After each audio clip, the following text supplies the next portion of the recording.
Matt Barnes and senior NBA writer and host of the Hoop Collective podcast, Brian Windhorst. So, guys, you heard what Woj had to say there. There are no teams outside of the Lakers interested in a Kyrie sign and trade. Matt, what's your reaction?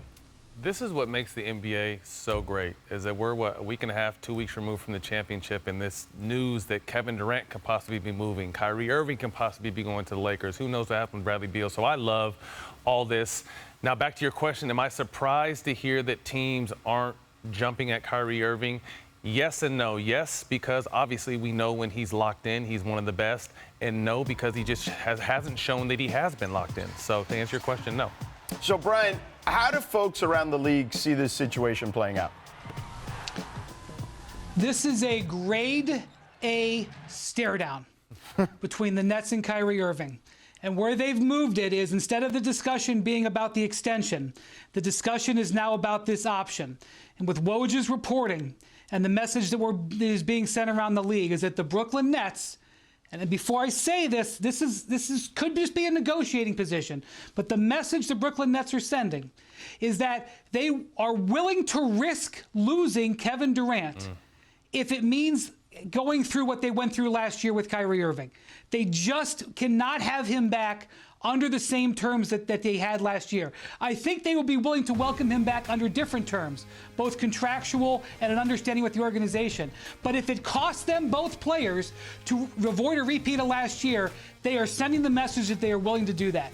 That has sent ripple effects throughout the league over the last 4 or 5 days. There are now teams all across the league talking about what it would take to get Kevin Durant. I have talked to several star players' agents in the last 24 hours whose teams have come to the star player and said, how do you feel about playing with Kyrie Irving? How do you feel about playing with Kevin Durant? Teams are preparing for this contingency.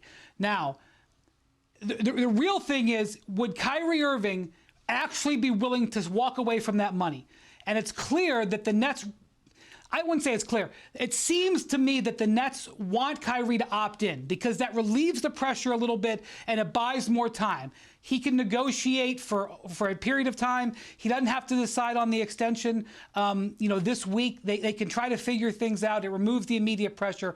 And I think that's probably the best because at the end of the day, the Nets don't want to lose Kevin Durant. The Nets could have a very good team for next year. They could still have Kyrie Irving and Ben Simmons and Joe Harris back and Seth Curry. That could be a very competitive team. They don't want to blow this up, but they are willing to bring it to the precipice to blow it up, to try to get what they want. And this is a situation we've just never seen with Kevin Durant hanging potentially in the balance.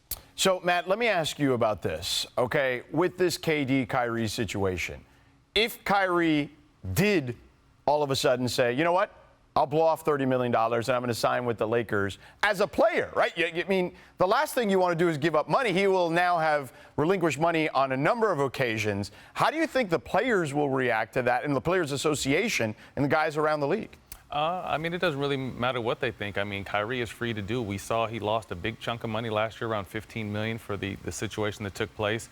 It wouldn't surprise me, and I don't think it would surprise anyone if he opts out of this money. Kyrie has done very well off the court, very intelligent businessman, very intuitive.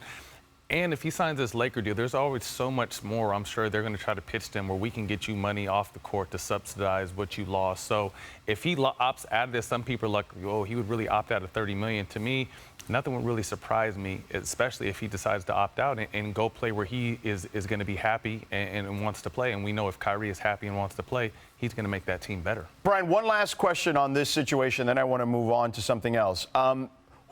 What would be realistic for a Kevin Durant trade in regards to framework and the type of teams that we'd be looking at that he would be willing to play for? Although he doesn't have control in this situation, we both know that in this sport, generally the players, the star players, will have some say. It's kind of unprecedented, George, to have a player still, in my view, in his prime, under contract for 4 years, potentially getting traded of this caliber. It just never happened. It's very difficult to come up with a price. But when you look at the Nets situation, you have to understand they don't control their draft pick for the next 5 drafts. They traded it away in both the picks and swaps to the Houston Rockets for James Harden. So the concept of them doing a rebuild is not really realistic. So you would think that they would want players back as opposed to a package built around draft picks. They're hoping it doesn't come to that, but the actions that they're taking have them dangerously on that path. All right. Well, it'll be interesting to see because I would imagine all the or most of the title contenders will be interested in at least kicking the tires on a potential Kevin Durant trade if he does become available. Thanks for watching ESPN on YouTube. For live streaming sports and premium content, subscribe to ESPN Plus right now.